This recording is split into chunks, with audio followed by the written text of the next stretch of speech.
Hello friend, स्वागत है आप सभी का आपके अपने यूट्यूब चैनल विश्व गुरु एकेडमी पर।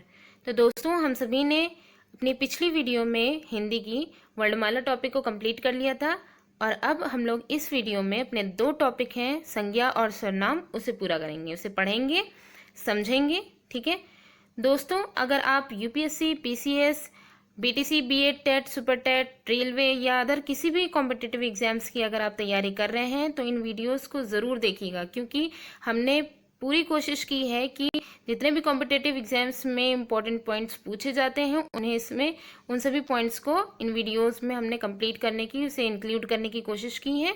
अगर कुछ छूटा हो तो उसके लिए क्षमा चाहते हैं, लेकिन आप सभी लोग इसे पूरा ज़रूर देखिएगा। जितनी भी वीडियोस हम डाल रहे हैं उनके पूरा देखने की कोशिश करिएगा। तो आइए फिर आज की वीडियो हम स्टार्ट करते हैं। आज का हमारा टॉपिक है संज्ञा, जिसे इंग्लिश में नाउन कहते हैं। देखिए, संज्ञा में यहाँ पे कुछ पॉइंट दिए गए हैं। परिभाषा के रूप में भी जनरली हम लोग संज्ञा की अभी तक जो परिभाषा पढ़ते हुए आए थे वो यही थी कि संज्ञा किसी व्यक्ति, वस्तु, स्थान आदि के नाम को संज्ञा कहते हैं। ठीक है, लेकिन अब हम लोग कुछ थोड़ा सा अलग भी देखते हैं। देखिए, यहाँ पे पहले पॉइंट में है संज्ञा का अर्थ है नाम।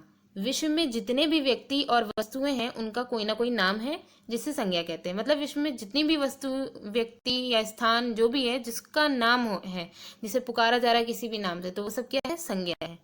सेकंड में है दुनिया में जो कुछ भी दिखाई देता है या अनुभव होता है वह प्रायः संज्ञा है, क्योंकि जो भी हमें दिखाई दे रहा है, जो भी हमें फील हो रहा है, उसे हम किसी ना किसी रूप में, किसी ना किसी नाम से हम पुकार रहे हैं। तो अगर हम पुकार रहे हैं किसी नाम से तो वो संज्ञा है।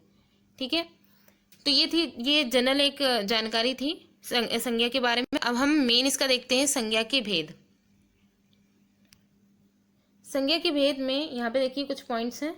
संज्ञा के मुख्य रूप से 3 भेद हैं। संज्ञा के अर्थ के आधार पर 5 भेद हैं। मुख्य रूप से इसके 3 भेद हैं, लेकिन अर्थ के आधार पर कितने हैं? 5 भेद होते हैं। संज्ञा व्याकरणिक दृष्टि से एक पद है जिसका रूप विकारी, चेंजेबल होता है। इसका रूप जो होता है वो चेंजेबल होता है। देखिए, यहाँ पे दिए गए हैं कि संज्ञा के भेद।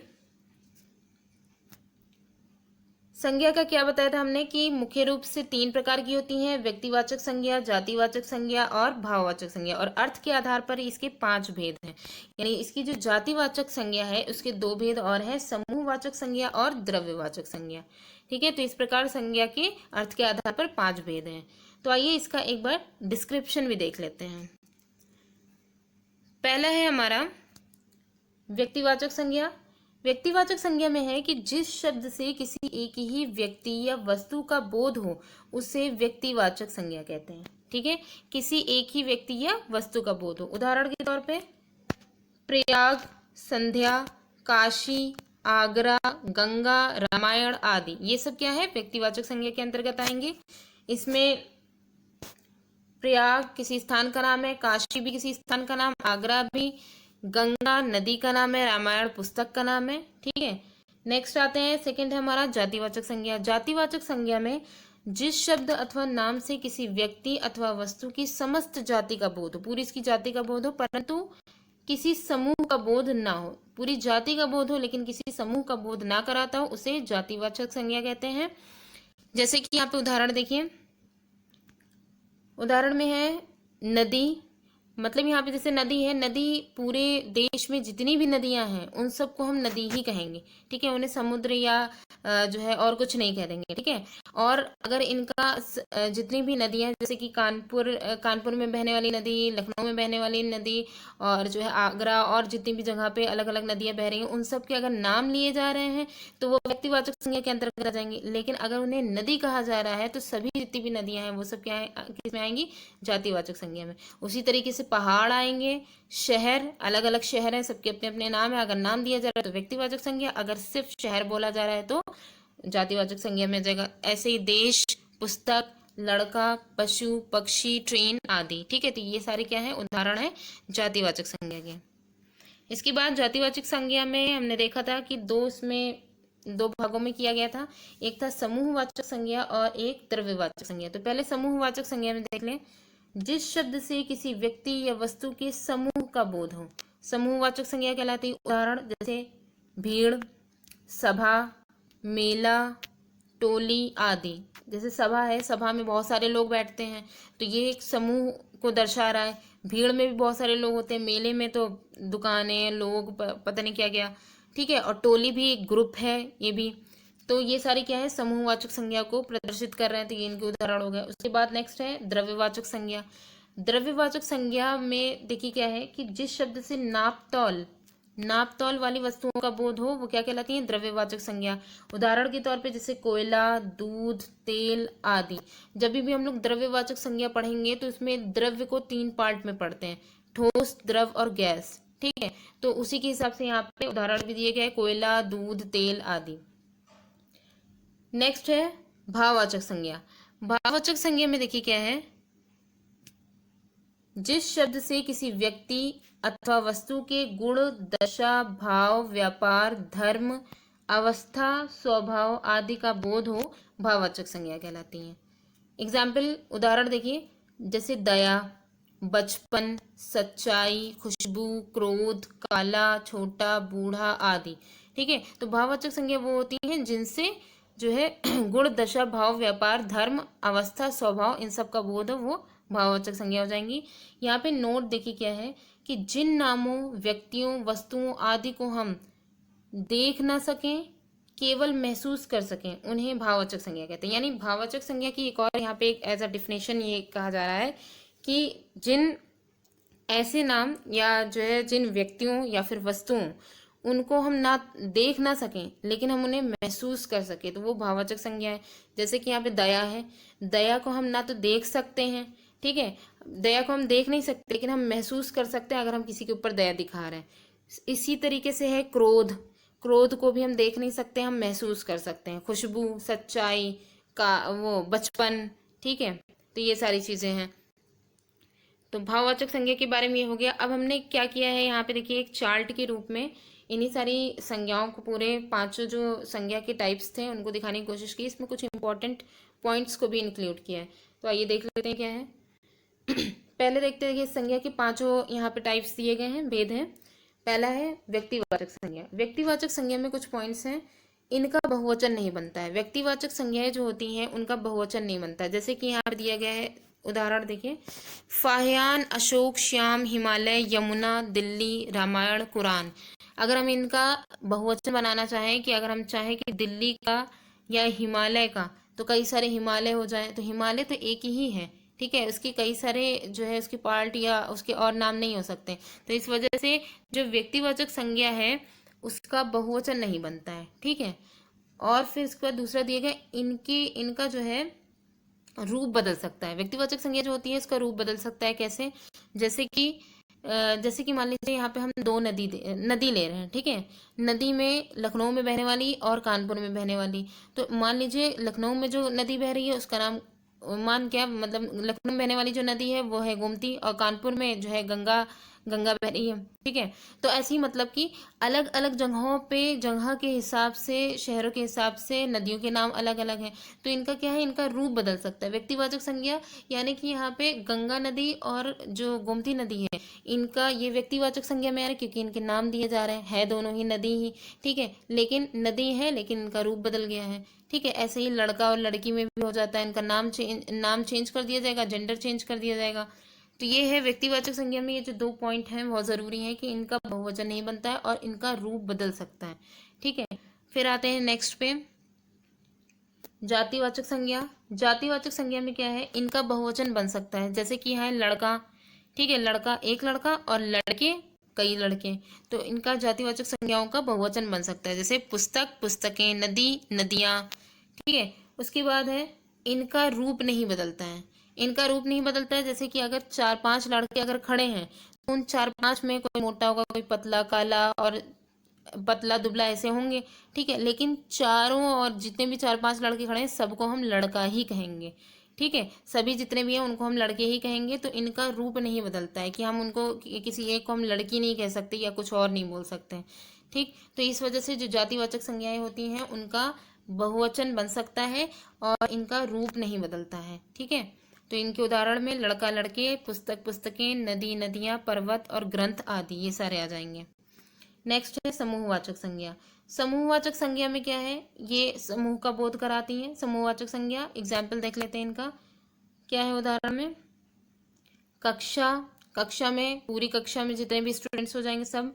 भीड़, जुलूस, सम्मेलन, बैठक, बाजार, बारात, बारात, मेला, सेना, रैली, काफिला, काफिला भी जो है ग्रुप को शो करता है, गिरोह, मंडली और झुंड।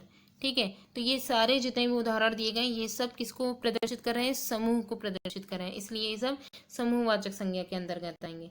उसके बाद है नेक्स्ट द्रव्यवाचक संज्ञा। द्रव्य का भी हमने बताया था कि द्रव्य जो है इसमें हम तीन जो है कैटेगरीज को पढ़ते हैं, ठोस, द्रव और गैस। तो पहले हम इसके बारे में कुछ पॉइंट है उसको देख लेते हैं।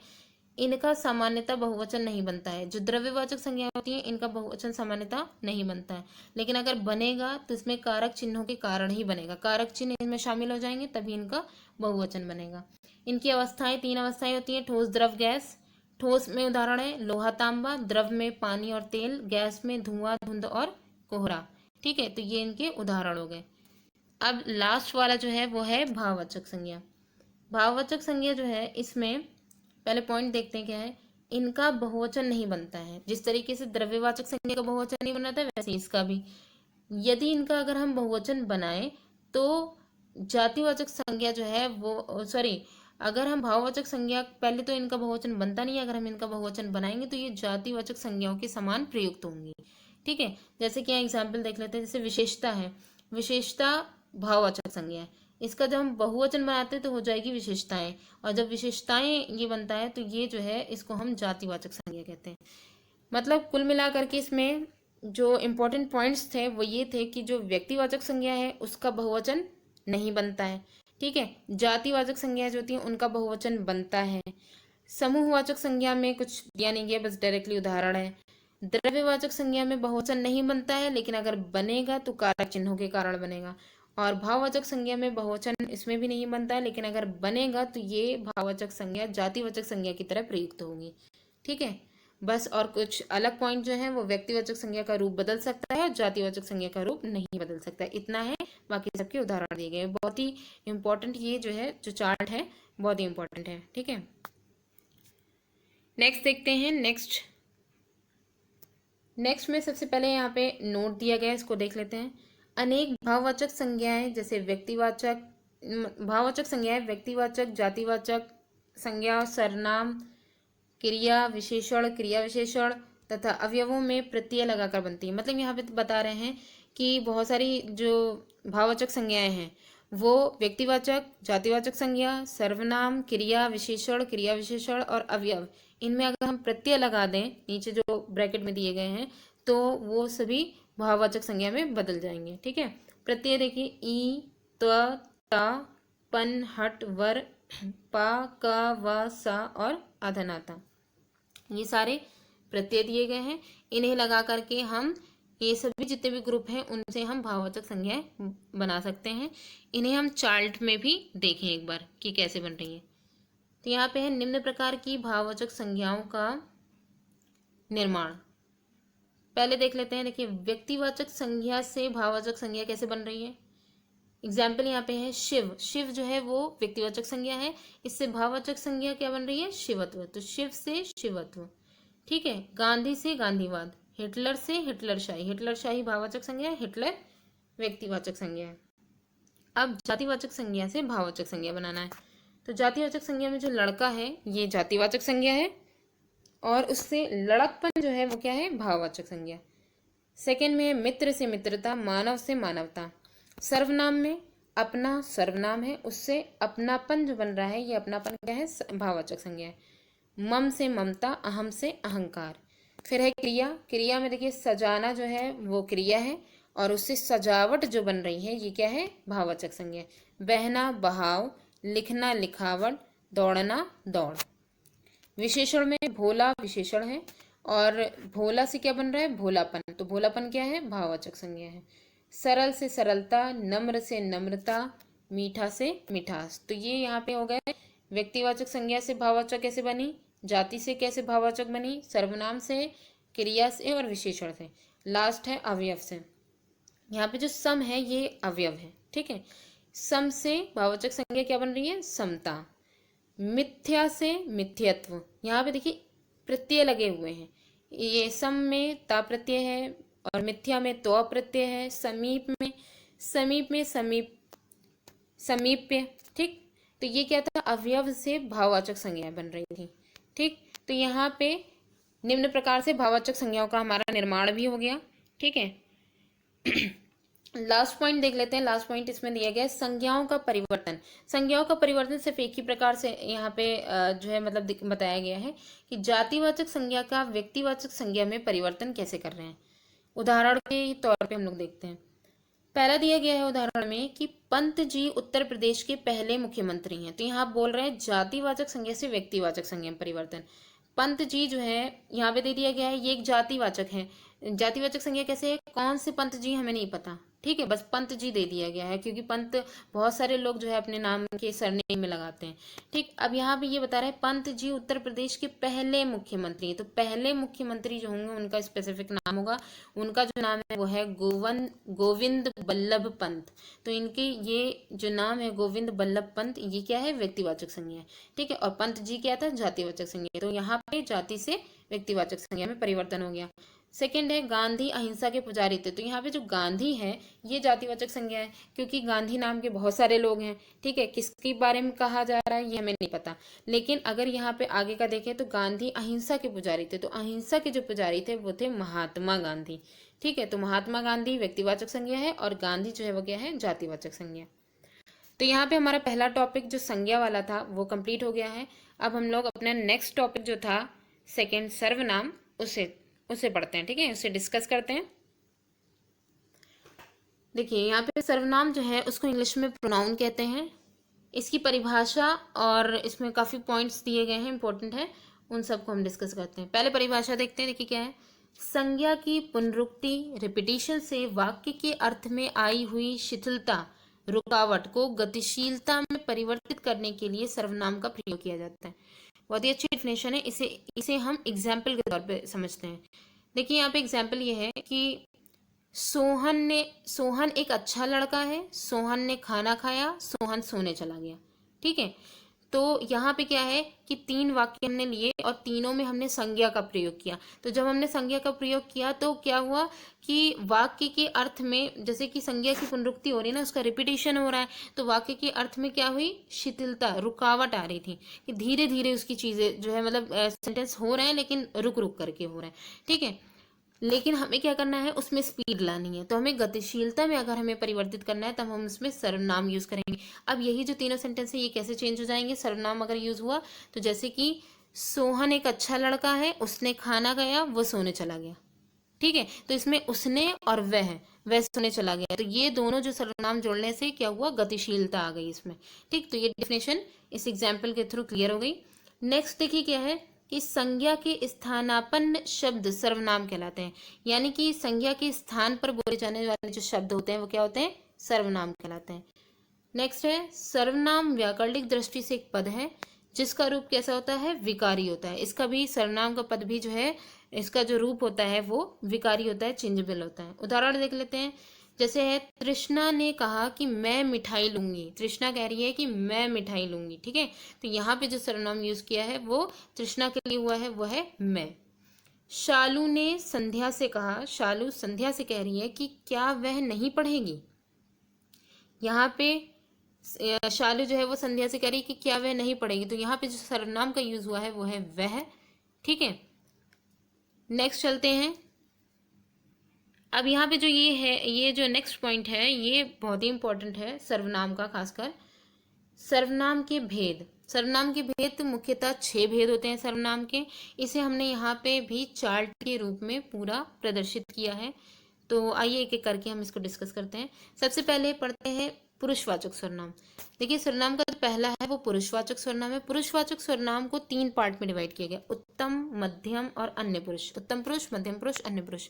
उत्तम पुरुष वो होते हैं जो कोई बात कह रहे हैं। ठीक है, जो बोलने वाले जो होते हैं वो उत्तम पुरुष होते हैं, इन्हें वक्ता कहते हैं, जैसे कि मैं और हम। मध्यम पुरुष में जो सुन रहा होगा, जो बातें जो मतलब जिसके लिए कही जा रही, जो सुन रहा है, श्रोता जो है वो क्या है, मध्यम पुरुष है, जैसे तू, तुम और आप। अन्य पुरुष में जिसके बारे में जिस किसी अन्य के बारे में बात कही जा रही है, ठीक है, तो उसमें आ जाएगा वह और वे। तो ये पुरुषवाचक सर्वनाम उनके विद एग्जाम्पल उदाहरण के साथ हो गए। नेक्स्ट है निश्चयवाचक सर्वनाम। निश्चयवाचक सर्वनाम वो वे सर्वनाम होते हैं जिनमें अगर किसी व्यक्ति या वस्तु जिसके भी बारे में बात की जा रही है वो निश्चित है, ठीक है, वो वहाँ पे है, मौजूद है। तो जैसे कि ये निश्चयवाचक सर्वनाम जो होते हैं ये दो प्रकार के होते हैं, निकटवर्ती होते हैं और दूरवर्ती होते हैं, पास वाले और दूर वाले। इसमें एग्जाम्पल देख लेते हैं। निकटवर्ती में यह और ये, जैसे कि हमने एग्जाम्पल के तौर पे हमने कहा कि यह पुस्तक रखी है, अगर वो पुस्तक के बारे में, वो पहली बात तो वो पुस्तक हमारे सामने है, वो निश्चित वो पुस्तक रखी हुई है, ठीक है। फिर उसके बाद यह पुस्तक रखी है क्योंकि वो हमारे पास है, और लेकिन अगर एक है तो यह पुस्तक है, ठीक है। अगर वहां पे कई सारी जो है पुस्तकें रखी हुई है तो हम बोलेंगे ये पुस्तकें रखी हुई हैं, ठीक। दूरवर्ती में जैसे कि हम देख रहे हैं, अगर वहाँ दूर कहीं पे कोई लड़का खड़ा है, ठीक है, या कोई लड़की खड़ी है, तो अगर दूरवर्ती है तो हम ये कह रहे हैं कि वह खड़ा है या वह खड़ी है। फिर अगर वहाँ पे कई सारे लोग हैं तो हम ये बोलेंगे वे खड़े हैं, ठीक है, वे खड़े हैं, ये ऐसे बोल देंगे। तो ये हो गया निश्चयवाचक सर्वनाम, क्योंकि हमें एग्जैक्ट ये कंफर्म है कि जो चीज़ हम देख रहे हैं वो वहाँ मौजूद है, ठीक है। नेक्स्ट आते हैं नेक्स्ट है अनिश्चयवाचक सर्वनाम। अनिश्चयवाचक सर्वनाम में हमें आभास हो रहा है, कंफर्मेशन नहीं है, आभास हो रहा है, अनुमान लगाएंगे यहाँ पे। जैसे कि इसमें जो उदाहरण यूज करेंगे वो है कुछ और कोई। कुछ वस्तुओं के लिए यूज होता है और कोई जो है वो व्यक्ति के लिए यूज होता है, ठीक है। मोस्टली पुल्लिंग में इसका प्रयोग किया जाता है। जैसे कि हमने कहा कि उदाहरण ले लेते हैं कि दूध में कुछ पड़ा है, ठीक है, कोई वस्तु या कुछ भी पड़ा है, तो हमें कंफर्म नहीं है, यहाँ पे अनिश्चित है, यानी हमें ये कंफर्म नहीं है कि क्या चीज़ वहाँ पे पड़ी है। फिर उसके बाद दरवाजे पर कोई खड़ा है, कौन खड़ा है पता नहीं, लेकिन बस इतना पता चल रहा है कि कोई खड़ा है, ठीक है। तो अनिश्चयवाचक सर्वनाम जो होते हैं उसमें कंफर्म नहीं होता है, बस आभास, अनुमान लगाया जाता है। नेक्स्ट है संबंधवाचक सर्वनाम। संबंधवाचक सर्वनाम जिसे कंजक्शन भी कहते हैं, ये संबंध प्रकट करते हैं। उदाहरण में जैसे जो वो, जो सो, जैसी वैसी। जैसे यहाँ पे कह सकते हैं जो वो काटेगा, जो वो बोएगा वही वो काटेगा, ठीक है। सो वो काटेगा, जो वो बोएगा सो वो काटेगा। तो ये इस तरीके से दो सेंटेंसेस या दो वाक्यों को जोड़ दिया जाएगा, दो शब्दों को, दो वाक्यों को इस तरीके से जोड़ा जाएगा, ठीक है। नेक्स्ट है प्रश्नवाचक सर्वनाम। प्रश्नवाचक सर्वनाम वो होते हैं जिनमें जो है, इनमें अगर उदाहरण दिया जाए तो इनमें मेनली उत्तर की अपेक्षा होगी। जब भी प्रश्नवाचक सर्वनाम का यूज किया जाएगा तो उसमें से उत्तर की अपेक्षा की जाएगी कि सामने से उत्तर मिले, ठीक है। और दूसरी चीज, इसमें प्रश्नवाचक सर्वनाम जहाँ पे भी यूज होंगे, जिस भी वाक्य में यूज होंगे, उसमें प्रश्नवाचक चिन्ह जरूर देखने मिलेगा, ठीक है। जैसे उदाहरण के तौर पे कौन, कहाँ, क्या आदि। अब इससे अगर हम उदाहरण सेंटेंस के फॉर्म में अगर लें तो कि हम ये कह सकते हैं तुम कौन हो। तुम कौन हो, तो हमने प्रश्नवाचक चिन्ह का यूज किया कौन, ठीक है। तो तुम कौन हो कि आखिर में कौन सा चिन्ह लगेगा, प्रश्नवाचक चिन्ह लगेगा, ठीक है। तो इसमें हमें उत्तर की अपेक्षा भी हो रही है। हमने अगर किसी से सवाल किया कि तुम कौन हो, तो वहां से जवाब हमको मिलेगा कि मेरा नाम ये है या कुछ भी, ठीक है। नेक्स्ट है निजवाचक सर्वनाम।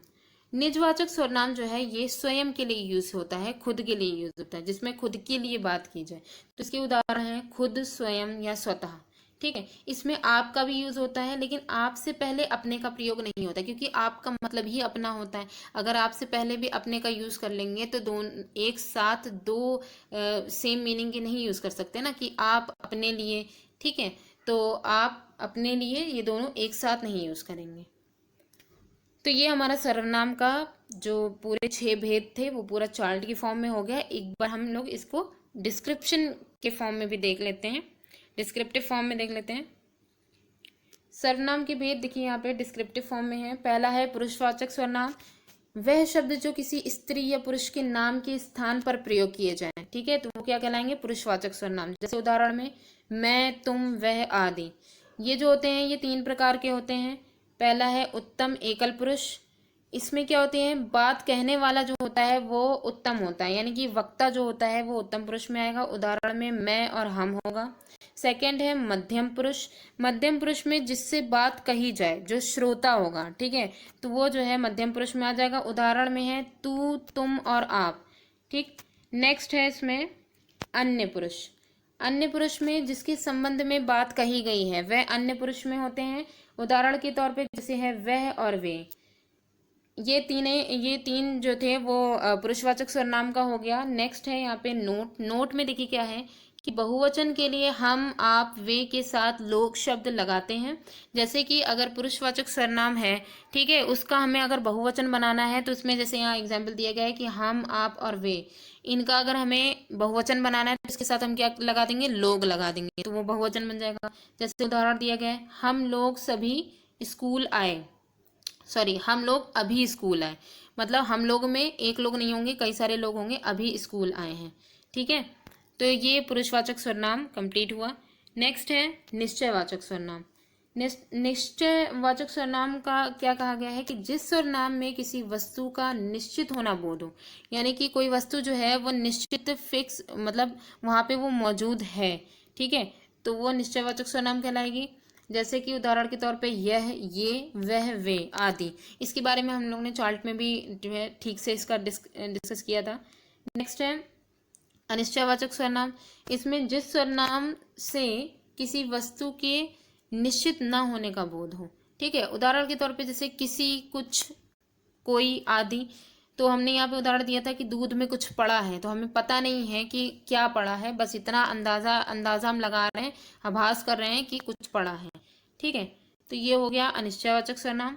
नेक्स्ट है संबंधवाचक सर्वनाम। संबंधवाचक सर्वनाम जो है वो संबंध को प्रदर्शित करेंगे जिस सर्वनाम से दो वस्तुओं अथवा व्यक्तियों का पारस्परिक संबंध प्रकट हो, संबंधवाचक सर्वनाम कहलाता है। जैसे उदाहरण में जो वो बोएगा सो वो काटेगा। ठीक है, यहाँ पे दो शब्दों, दो वाक्यों को जोड़ा जा रहा है। उसके बाद है नेक्स्ट है प्रश्नवाचक सर्वनाम। प्रश्नवाचक सर्वनाम जिस शब्द से प्रश्न का बोध होगा और उत्तर की अपेक्षा होगी तो वो प्रश्नवाचक सर्वनाम। जैसे कि उदाहरण में देख लें, वह कौन है, ठीक है, तो यहाँ पे कौन शब्द जो है ये प्रश्नवाचक सर्वनाम में आएगा और जो यहाँ पे इसमें प्रश्नवाचक का चिन्ह भी यूज हो रहा है। तुम कहाँ जा रहे हो, यहाँ पे कहाँ शब्द जो है वो भी प्रश्नवाचक है। ठीक है, और यहाँ पे एक था निजवाचक सर्वनाम। निजवाचक सर्वनाम में खुद के बारे में, स्वयं के बारे में जो है बात कही जा रही थी। ठीक है, नेक्स्ट पॉइंट है सर्वनाम का रूपांतरण।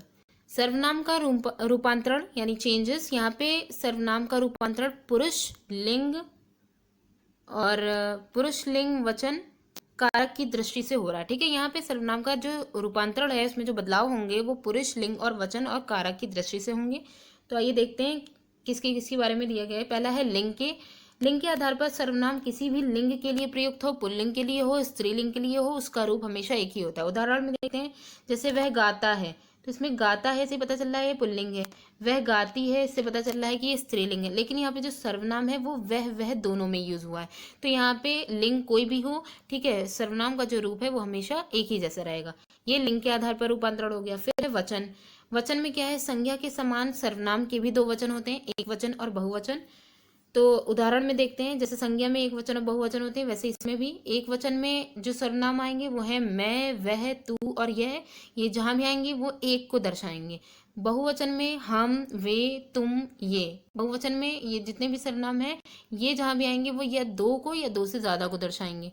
ठीक है, तो ये वचन के आधार पर सर्वनाम का रूपांतरण हो गया। फिर है कारक के आधार पर। कारक के आधार पर है, सर्वनाम में केवल 7 कारक होते हैं और इसमें संबोधन कारक नहीं होता है। कारक क्या, कारक में वही ने, के लिए, से, जो बीच में जो कनेक्टिव लिंक जो होंगे कारक, ठीक है, तो उनके आधार पर सर्वनाम में केवल 7 कारक होते हैं। सर्वनाम में भी कारक, सर्वनाम के केवल 7 कारक होते हैं। संबोधन कारक इसलिए नहीं होता है क्योंकि संबोधन में पुकारा जाता है। ठीक है, तो संबोधन का मतलब ये होता है कि पुकारा जा रहा है, तो अगर पुकारेंगे तो हम जब तक उसका नाम नहीं लेंगे तब तक के संबोधन नहीं होगा, तो इसलिए उसमें मेनली संज्ञा का यूज होता है। ठीक है, तो इस वजह से जो कारक है वो सर्वनाम में केवल 7 कारक होते हैं, संबोधन कारक को छोड़ करके। तो आज की वीडियो हमारी संज्ञा और सर्वनाम ये दोनों टॉपिक थे आज की वीडियो में, ये आज की कंप्लीट हो जाती है। इसमें जो भी इसका डिस्क्रिप्शन दिया गया था और इसके पार्ट्स दिए गए थे उन्हें हम लोग ने पढ़ा, उसे डिस्कस किया। ठीक है, नेक्स्ट वीडियो जो होगी हमारी वो विशेषण की होगी और एग्जाम की दृष्टि से विशेषण बहुत ही ज़्यादा इंपॉर्टेंट है। उसमें से जो क्वेश्चंस होते हैं वो बहुत ही ज़्यादा पुटअप होते हैं। संज्ञा और सर्वनाम के जो ज़रूरी पॉइंट थे जिससे क्वेश्चंस पुटअप होते थे वो सब हम लोग ने डिस्कस किए हैं। ठीक है, तो कोशिश करिएगा कि वीडियो को पूरा देखने की कोशिश करिएगा। वीडियो कैसी लगी कमेंट करके ज़रूर बताइएगा। Thanks for watching.